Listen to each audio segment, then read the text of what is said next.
Hello, everyone. Welcome to another episode of the podcast. I'd like to introduce a special guest for today. Please give a big, warm welcome for my brother, Julian. Thank you for having me. Thanks for being here, Julian.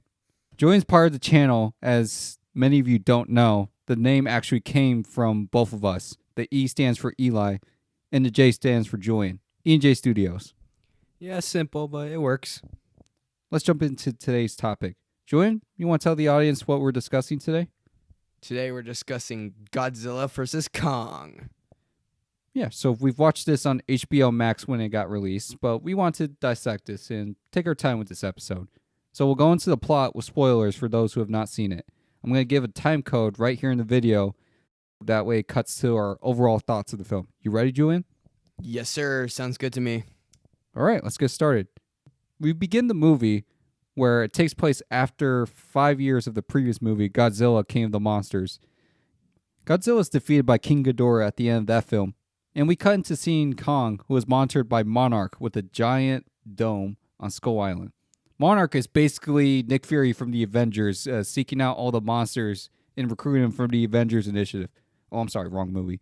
And it's been shown throughout the films in the Monsterverse.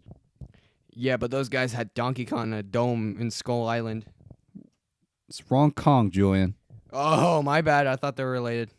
Anyways, so Kong's visited by this little villager girl who's the last native of Kong's kind. And she's also adopted by this woman who Has crazy eyes. Jesus. is deaf. The girl, or rather the daughter, is deaf and communicates with Kong via sign language. Buried Hayes, an employee of Apex Cybernetics. And the evil corporate paymasters. Yeah, they totally are. So we cut into this janitor guy who's the host of some Titan conspiracy theory podcast and extracts data suggesting sinister activities from a facility. Okay, sure, we'll roll with that. However, though, we get right into the action as Godzilla makes that angry face and raids the facility. Yeah, Godzilla got that angry face. During the rampage, the janitor accidentally sees a massive device. So Millie Bobby Brown from Stranger Things, who watches these podcasts, asks her friend, the forgettable friend character, to investigate the Godzilla attacks. Yeah, I don't even know what's her name in the movie. Right, who cares? Anyways, Apex Legends CEO Walter Simmons recruits Jesse Ridgway. I don't think that's his name as well. Nah, he reminds me of McJuggernuggets. Come on, his haircut in the next scene totally looks like Jesse. So Jesse, who we're going to call, is a former Monarch scientist and has a theory on Hollow Earth, where there's this world for monsters underneath the crust. Okay? He's asked to be a guide to search for a power source. MacGuffin. Plot MacGuffin. Yeah, a power source in Hollow Earth. You can see how ridiculous this plot is going, but Jesse is kind of hesitant since his brother died in the expedition to the Hollow Earth.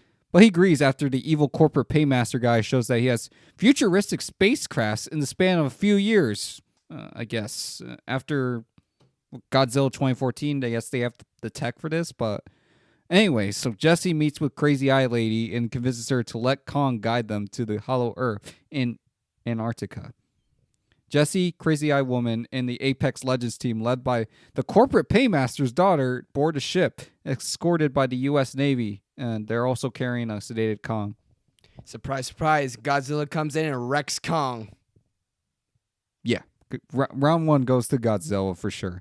They see Godzilla on their radar since he could sense Kong, so they release him to give him a fighting chance after Godzilla wrecks their ships, and we get our first fight of the movie.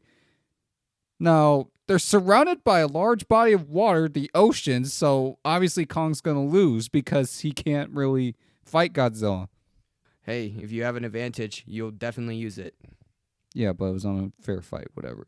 It was basically one side for Godzilla since he was in his domain. After the fight, they're like, yeah, we got to transport Kong to another place, so they decided to transport him through aircraft to the Hollow Earth entrance.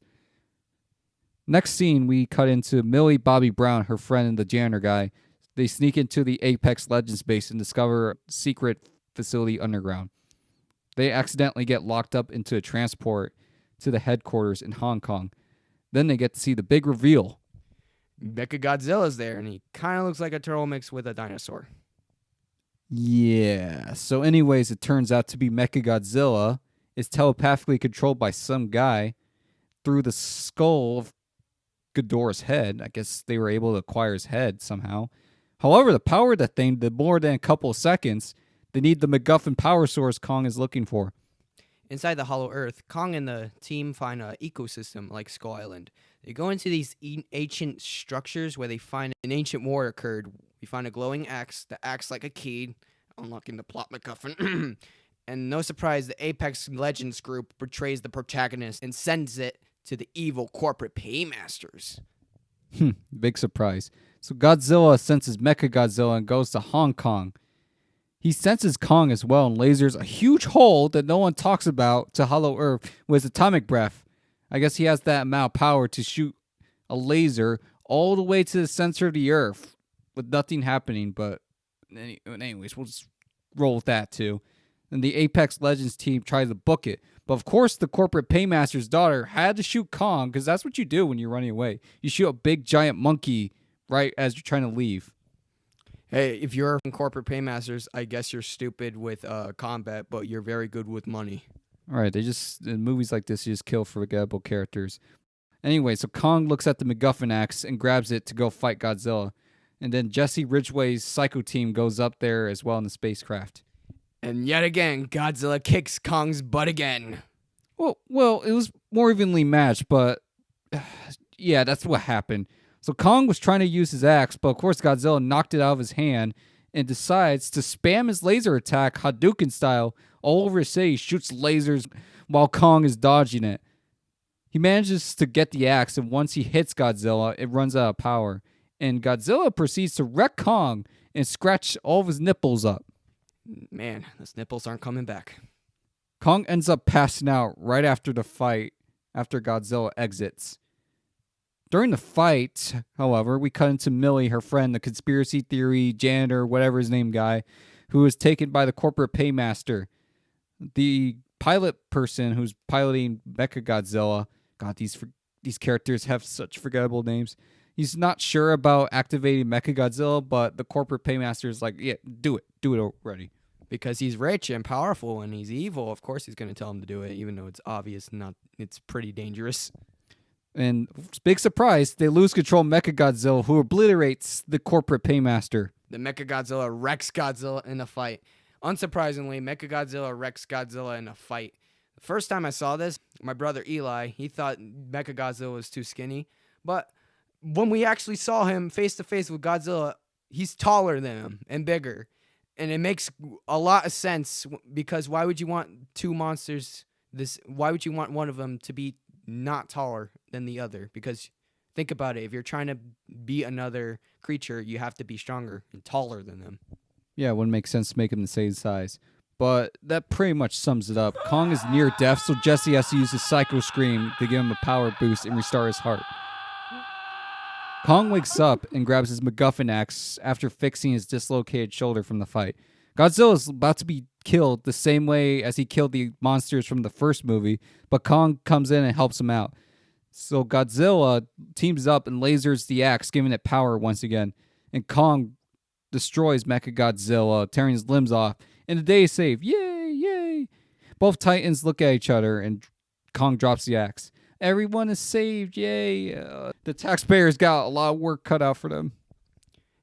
Hey, at least not everyone's dead. And Godzilla could have easily killed Kong right there, but chose to show his dominance and left him there. Yeah, but they're gonna have to repair a lot of those buildings. So much money. They come to a mutual understanding from what I got, and they part ways, and they end up going. Well, Kong goes to Hollow Earth at the end, and Godzilla just goes back to the ocean. Being said, that's the plot of the movie. What did you think overall, Julian? Overall, I really liked it, and more than the last Godzilla movie.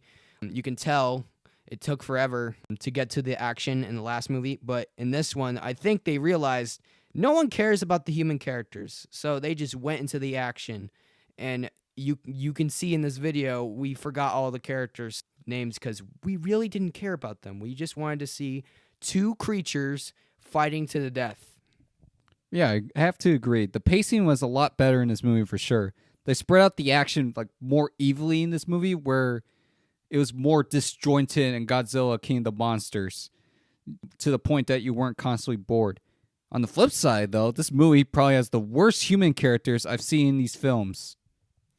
Yeah, I couldn't agree more. I just didn't care. But hey, at least it's not as long as the other Godzilla movie where you had to wait over till the end to see some action. You can it actually shows what's happening and then gets into the action very quickly. Yeah, the movie knows you're basically here to see Godzilla and Kong fight, and it succeeds in that. The cinematography, the visuals are magnificent. However, it's bogged down with a story that they could have made interesting two ways. They could have had it where the human characters are written well, like Kong Skull Island, or they could have had it where they give more lore and backstory to Godzilla vs. Kong. Yeah, I couldn't agree more. If the human characters and everything else, I think the best part of the movie is the fighting, but the human characters was just the worst in my opinion. But if both were very good, I'd say this movie is probably one of the best movies in 2021.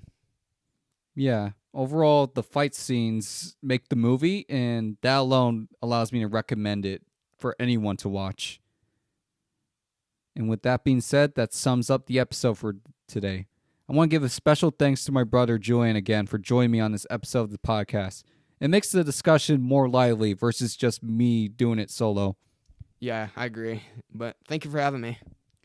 Thank you for coming today. So stay tuned, everyone, for another episode. We plan on talking about the new Mortal Kombat movie in our next episode. Thank you for watching, and have a good day.